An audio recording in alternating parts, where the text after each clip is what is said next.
With major world events unravelling and many of us once again rethinking how we can reapproach our new normal, today we'll be diving into things you should know about our changed new world.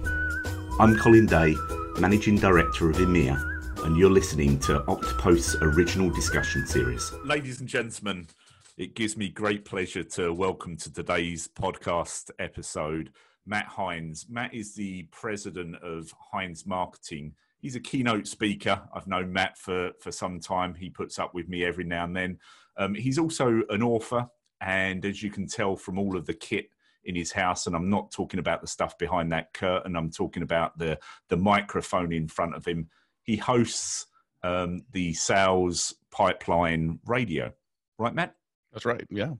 Perfect. Matt, look, I've been doing a bit of research on you. I know you fairly well, but it's always good to research people that are in front of you.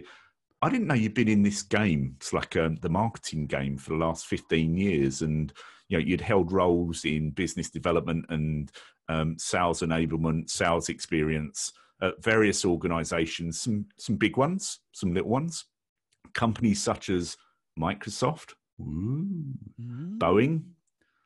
Yeah. And I also understand the Seattle Mariners. Yeah. Wow. So did you get to play at all, or?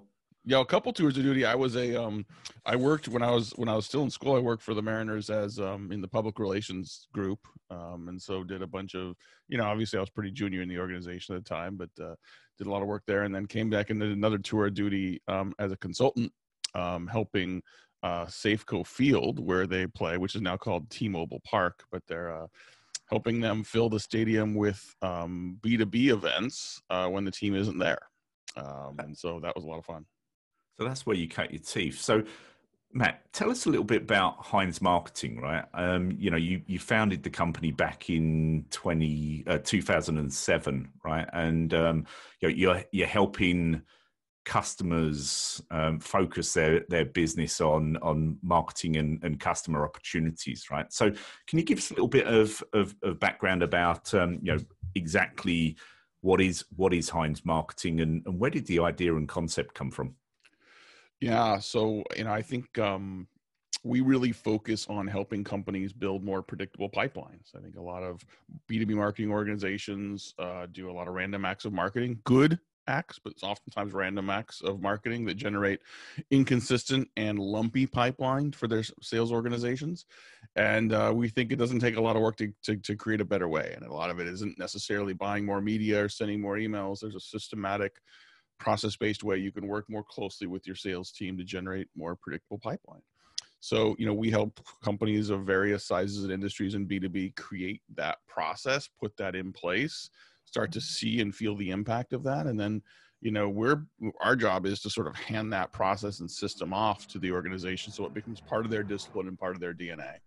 And it's a ton of fun. I mean, we work a lot with sort of, growth-oriented companies that are looking to create more consistency and predictability of the demand gen efforts they're doing. And it's been a treat. It's been a lot of fun. And Matt, you're an actor as well, right? I know you're great at telling stories, and you always whenever you're up on stage doing that keynote speech, right, you quite often talk about storytelling, but you're an actor, right? I see the Oscar behind you. I see the open curtain. I mean, is that a reference to the Wizard of Oz looking behind the curtain behind you there? No, it isn't. I'm not very good at sort of setting the tableau behind me. So, we're in quarantine. We're working from home. What you see behind me is a half-open craft closet that, probably the kids were sort of getting some stuff out of last night. So, I mean, it's all good, but I think I haven't acted since middle school. I was in elementary school. We did a rendition of Peter Pan. I was Captain Hook. With a better hair than I have now, but I had the hook and I had the patch and I had the whole thing. I played Jacob Marley. That was my last real acting job when I was in 7th grade. Our middle school did A Christmas Carol. And is that why you got the Oscar? No, that is actually not an Oscar. That is It's a PRSA award. So basically it was for a newsletter I produced for a group at Microsoft, and the PR agency submitted it for an award.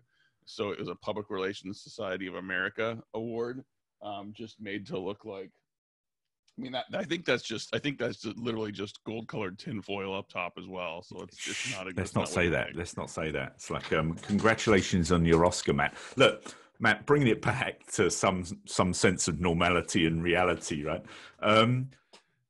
You've been in the field of B2B sales and marketing for a long time now. And I'm not just talking about, our lovely hairdos, but you must have seen a lot of water pass under that bridge, right? And we've witnessed and continue to witness vast amounts of technology spring up to support the modern day sales and marketing function.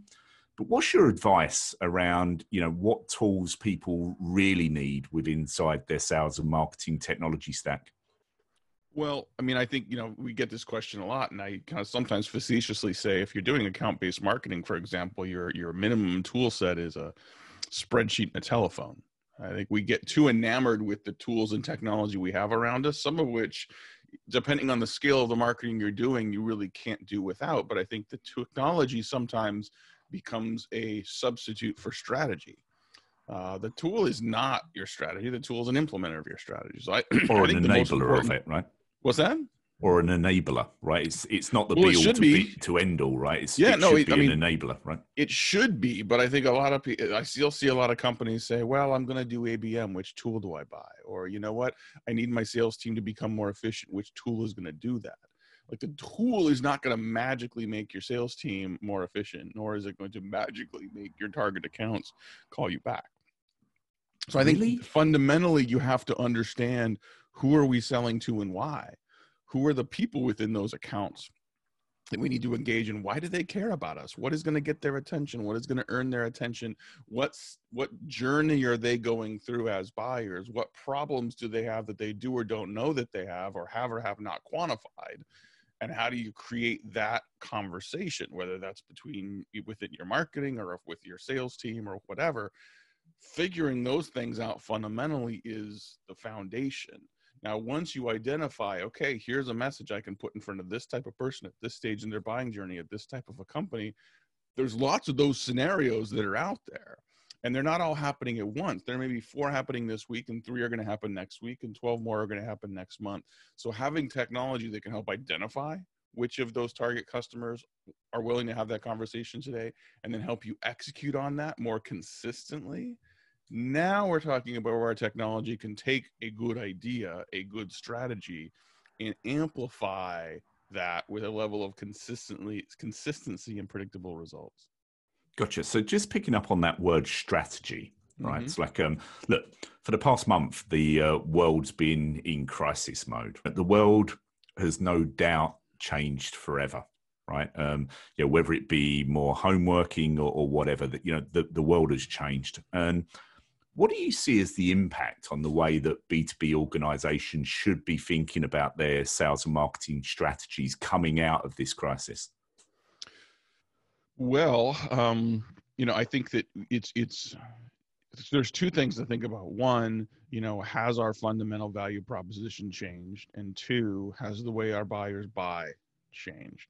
So the first one, what was a need to have 3 months ago may no longer be as relevant to people you're selling to today. Or there may be a portion or a feature or an angle of what you sold that now is acutely important. So again, like, all this goes back to, like, how well do you understand who you're selling to and what they care about? I mean, I think, nice to haves aren't on the table right now. Like, the priority list right now, what people are focusing on, has intensified and shrunken quite a bit.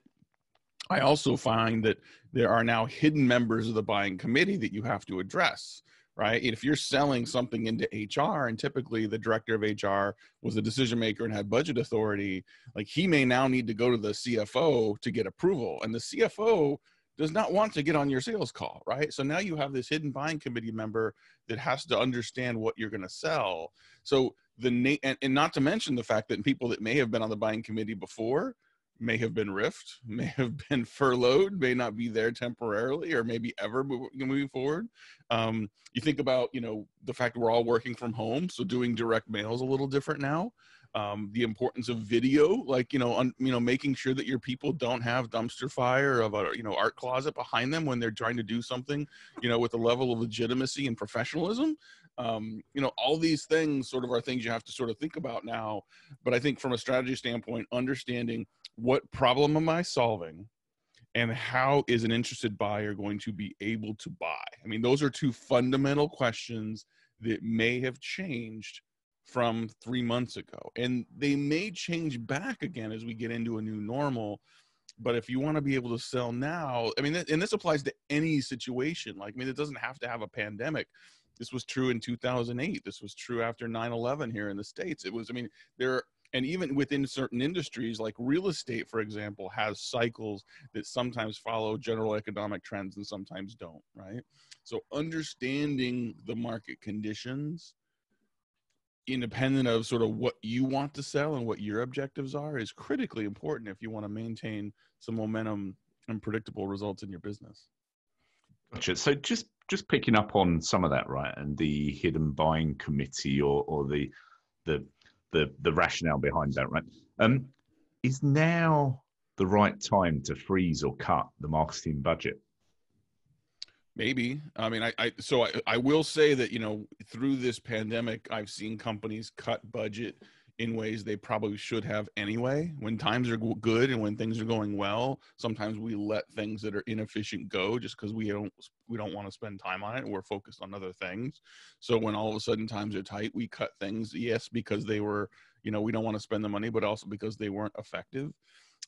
Every single company I talk to wants to generate revenue right now. So there is this balance right now between we need to generate revenue and we need to spend money to make money, but we also aren't really sure how long this is going to last. And if our sales is down, then maybe we want to conserve cash. So the issue is not, do we have confidence in being able to sort of go and create opportunity? The issue is more around, okay, do we have enough cash runway to get through however long this is going to take? So I would argue for most businesses, this is a fantastic time to invest in marketing. This is, look, I mean, I'm not a big race fan, sort of, auto racing fan, but I do know that, when you're going in a straightaway as a racer, like you just floor it. You just go as fast as you can. But when you're in a curve, everything's different. You have to make sure you watch your speed. You have to watch your trajectory. You've got to make sure that you're successfully and efficiently getting through that curve so that you don't hit the wall, so that you can continue on. But the best racers know that you win the race in the curve, not just by making sure you get through it successfully, but by knowing when to accelerate in the curve. Like, you don't wait to accelerate when you get to the next straightaway. You accelerate while you're still in the curve, so you fly out into that next straightaway faster than everybody else. That's the situation we're in right now. You have to accelerate now and figure out your plan so that, when things open up, when your CFO says budget's unfrozen, you're not then developing a plan. You need to have that proactive plan now. These are situations that what we're in right now, at least in sort of business and in sort of the economy, these are the exact situations that where great companies are born, where fast-growing companies are born, those that maybe take a little risk and exhibit a little boldness, but really figure out how to accelerate into that curve and through that curve. So Matt, just taking that conversation on, right? You mentioned budgets being frozen. I mentioned budgets being cut. What's your advice to any of our CMO or marketing friends that are listening into this on how to go about defending their marketing budget in times of crisis? Well, there has to be an output for what you spend. And I see way too many marketers will just have a budget. The CFO gives them a budget, and then they figure out where they're going to spend it. And maybe they talk about, well, we're getting leads here, we're getting, some pipeline over there. And then if the CFO comes and says, well, you got to cut 35% of your budget, many marketers just say, okay, we're going to cut these things out, right? And they don't go back and say, well, if you cut budget, then you need to cut expectation because I can't deliver the result if you don't have money. So point is, if you can't articulate how the budget you have is driving business value, is driving revenue performance, then you have no basis for complaining about budget cuts. Like, I mean, look, I'm a business owner. I don't have a very big business, but I've got a business. If I think I can cut expenses by 35% and not impact results, I'm going to cut expenses by 35%. Right? And so if I'm a CFO looking at marketing and saying, I don't know what the hell you guys are doing. I don't know why we need so many branded pens, but I'd like to cut this money and maybe we can still hit the number. Or you know what? I think if we cut the number of shows we do and just give that money to sales to have them hire more salespeople, maybe we can close more deals. If you sit back and let that happen, then you, my friends, are the arts and crafts department. And the last thing you want to be is someone that is a cost center in your business. Hidden behind a curtain. Hidden behind a curtain back here. Like talk about a cost center. Can we spend less on construction paper and still have happy, motivated, creative children? I'm happy. That sounds like good. So talk about the household CFO. We could have a whole other podcast on that. Yeah, let's not go there, because that's a sticky wicket. You got it. You've got it. My wife might be listening into this podcast as well. So Lisa Day, if you are, I apologize. Matt, look, just thinking about the sales and marketing team, right? Selling's a team sport. You mentioned the hiring additional sales people there, right? But selling's a team sport, and an important part of that team is obviously, our friends and colleagues in marketing. But in most B2B companies, sales and marketing aren't always strategically aligned, right? What's your advice on the best way to achieve interlock? After all, sales can and should be helping our friends in marketing defend and augment the marketing budget, shouldn't they? Well, yeah, but I think it's up to marketing to step forward and and not just embrace revenue responsibility, but prove that they're going to put their money where their mouth is. I see a lot of marketers stand up in front of sales kickoff and sort of wave their hands and talk about revenue responsibility and say, yeah, we're aligned with the sales organization. We're all focused on the same thing. And then marketing goes back to their corner and does whatever they want to do, right? So I think there's a big difference between strategic alignment with the sales team, where you agree to the same objectives, and tactical operational alignment, which means, what do we do on Tuesday? Do we really agree on what a good lead is? Do we really agree on what we're going to do for follow-up? Do we really agree on a common buying journey and a common set of stages? Like, ultimately, as an organization, I don't care whether the touch point comes from sales or marketing, right? It's not about sales or marketing or departments or channels. It's about the customer. It's about the prospect. So, there are stages that are more efficient to have marketing manage. There are stages that are more effective to have sales manage. Let's put egos and credit and attribution at the side for a minute and just figure out what the most efficient, consistent, successful, predictable way is to create mutually valuable experiences and outcomes for our customers. And if we can do that and get down to a ground level and say, like, what is it going to take for follow-up? What is it going to take in terms of the message we use? Who's going to do what? That's a level of detail that a lot of marketers aren't willing to get into. And quite frankly, a lot of sales leaders don't want to be bothered with either. Because a lot of sales leaders have been taught through years of experience that marketers are wasting their time when they get into their detail. The sales just says, let me just go do my thing. And we see evidence of this even in account-based marketing programs, where sales teams will say, yes, I'm happy to work with you on an ABM program, just not with my most important accounts, because I don't want you messing those up. I've heard that many, many times. And that, if you hear that in your organization, you have bigger problems. I guarantee you, your ABM program, even with the less important prospects, probably won't be as successful, because what you heard was evidence that the sales team does not trust you and would rather just do things on their own to hit their number. Gotcha. Matt, so look, I heard the other day that the Prime Minister of New Zealand, she turned around and said that their borders are going to remain closed for a number of months. Yeah, Argentina have cancelled all flights until at least September. Mm-hmm. So really, travel as we know it is going to be disrupted for an exceptionally long time.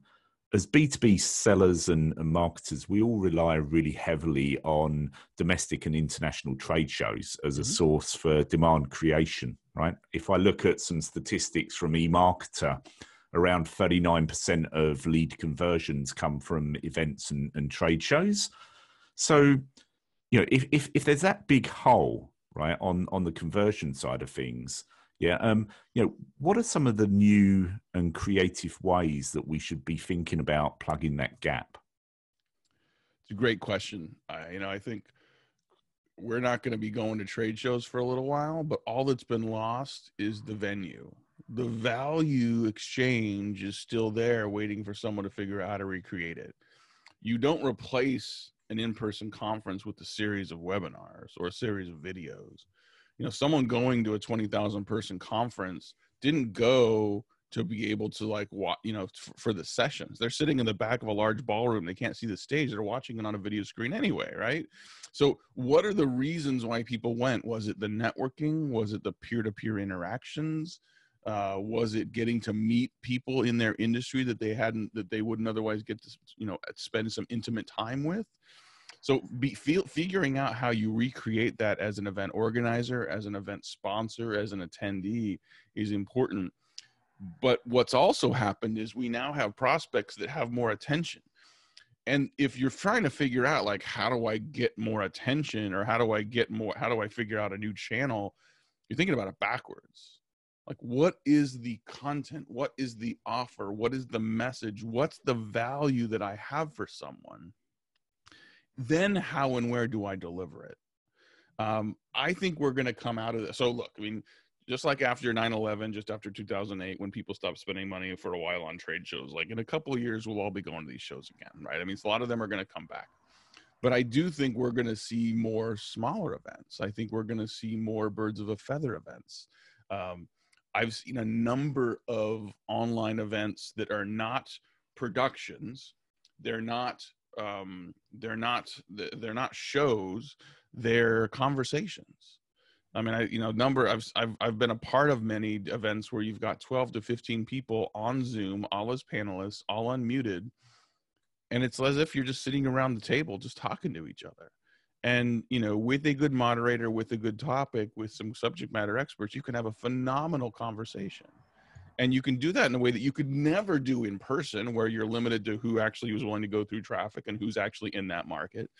So there's a company, just a quick story. There's a company that does social. It's a social engagement app for in-person events. And of course, they've been impacted by this significantly. So about a month ago, they did a hackathon where they invited everybody from the event industry in to spend time thinking about, okay, if we can only do this online, how do we replicate certain types of events into an online format? Out of that effort came some ideas that I think actually could make online events more successful, more valuable, more impactful for almost everybody involved, that could not be replicated, could not be done with the limitations of an in-person event. That doesn't mean we're going to stop getting together in person, but I think that this moment that shut so many things down has created more exponential thinking. And it's forced us to create some more innovative ideas, some of which won't stick, some of which suck, but some of which are really, really good that we may not have spent the time thinking about before, but are going to become a significant, valued, and welcome part of the new normal. So Matt, just picking up on the social angle there, right, that you mentioned, what role do you see social media playing in the modern day marketing mix? I don't know. I think it's, I could argue that social media is not social. It's sort of media, but it's not really that social. Social media has really become more of a broadcast tool in many cases, a valuable one. I post more content on LinkedIn now than I ever did before, just because because the direct reach and influence that it has. It's useful. I think more interesting to me is look, we've been talking about social selling for the last 5 or 6 years, and you would think this would be the moment for social selling since other sales channels are cut off.